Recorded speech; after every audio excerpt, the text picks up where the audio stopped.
Yo, yo, yo, yo, yo, what is going on, COD Familia? It is your boy BN, aka Mr. Kingdom Builder, and today I'm going to give you guys just a quick rundown, upcoming overview of the soon-to-be KvK groups that are going to be getting put into some pools, and then some that we just kind of already know that most likely are going to happen.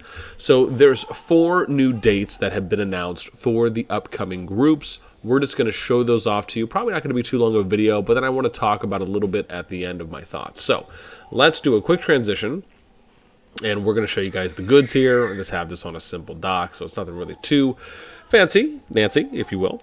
And we have, so we got 103 through 110. They're going to be starting on the 9th, which means their groups, if they do split, and it goes to 2x4, those will get announced on the 10th, right? So it's usually 24 hours later, and then they'll start their season on the 14th of July. Then we have 111 through 118. They're going to be starting on the 16th, so coincidentally, they'll find out their groups if they do, in fact, split to do a 2x4 on the 17th, starting their season on the 21st at reset. And then you have 119 through 122, so pretty standard, right? You're kind of seeing now it developing a little bit more into just a 4-group extension, and that's on the 23rd. So again, this is most likely what it's going to be, so you'll probably see that on the 24th. And then you're seeing the continual trend now of a little bit of consistency being established between 123 and 126, which could give us the indication of it being 127, 128, 29, and 30, right? So going into that 4-group. And then if this keeps up, those kingdoms that are at 127 plus can probably take a safe guess that it's going to be those 4 kingdoms going forward. So you have 127 through 130, 131, 134, 135, 138, 139, 142, right? So on and so forth, etc. So hopefully that may help. Again, I would say let's wait. I mean, you can still use that if you want, kind of as a soft guesstimate.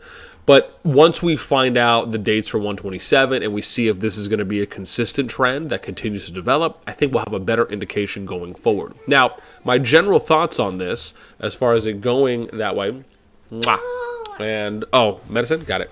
And so, my general thoughts on that are really, I think, going to be if they're going kind of 4 groups, there you go, just don't touch it, okay? You're welcome. Okay, that's cool.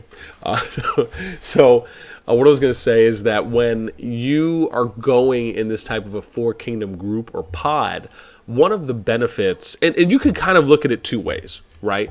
On one end, you can look at it as though maybe it makes more sense to do 4 kingdoms paired because their ages are close together, meaning that those kingdoms started relatively within anything from a maybe 3 to 5 day window, give or take, compared to if you go with a bigger pool, like we saw with 27 through 90, right? And they did a 16 kingdom split, 16 KvK group split.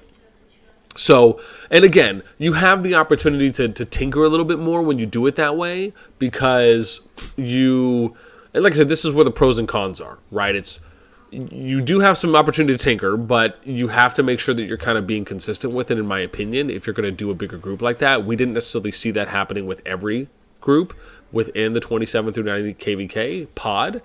But then you end up looking at them saying, okay, well, now let's look at the other side, which is you have 4 kingdoms that are relatively close in age.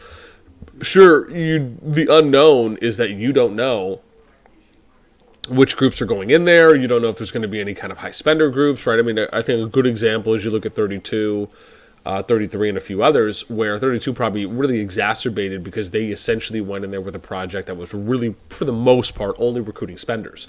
So that kingdom was a little bit more inflated than it probably would have been if it was just a standard global, right? I'm sure there still would have been a healthy amount of active people. I'm sure there still would have been a healthy amount of spenders, but not to the extent that there ended up being.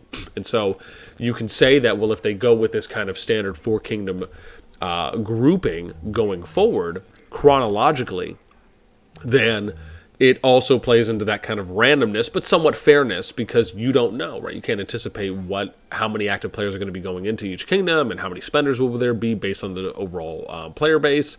But going with that, I like it objectively. I do think it is the right play, at least thus far, and probably just because if if they did it another way, it would just take a little more work, right? Now, yeah, you can make the argument if they want to say they're going to take 20 kingdoms and try and pair them as fairly and equally as they can, sure. That probably would be the best way to do it. However, that takes a lot more work.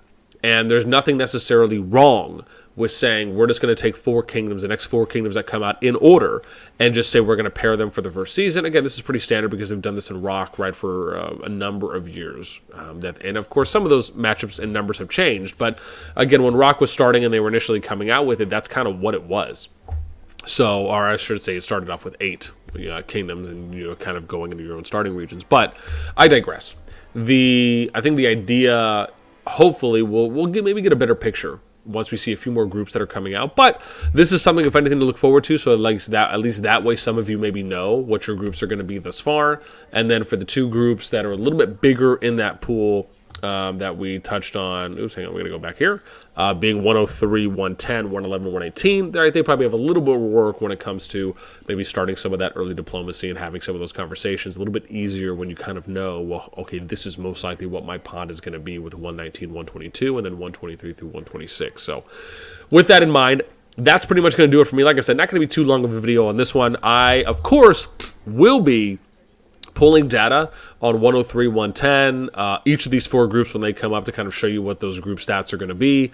And then we'll show you. Now, the cool thing is I probably don't have to do the pairings for 119, 122, 123, 126. So most likely it'll probably just be the individual group stats for those, just to kind of show those off. I might even do some of these in bulk just so they don't turn into a lot of individual videos, so to speak. But so again, for example, I might just pair 103 and 118 and do those 16 kingdoms, and then I might do 119 through 126 and do those. Now, the reason I say is because I'd only be a week ahead on one. I don't want to do it too much because the idea is we want to try and get it as close to the reset dates as possible. So yeah, maybe what we could do, now that I'm thinking about it, is maybe I'll wait potentially until after the groups are announced, and then we'll do it. I'll figure that out. Because again, I kind of want to get it as close to reset or at least summary reset dates as possible. So we'll see. I mean, even if it's like it's 2 weeks, it's not the end of the world. But now I'm just kind of brainstorming internally within my head.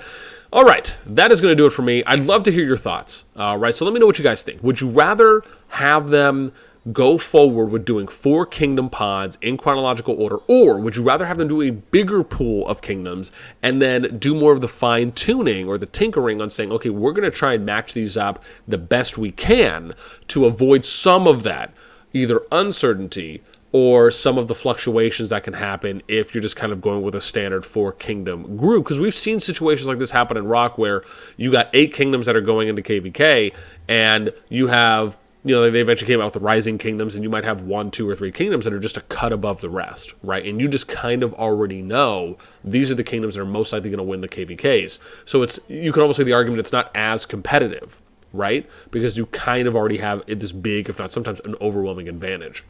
And that can also lead to some of the other kingdoms not being as engaged when it comes to fighting and doing the PvP. So anyways, just some food for thought. Let me know what you guys think in the comments down below. That's going to do it for me. As always, until next time, I will catch you later.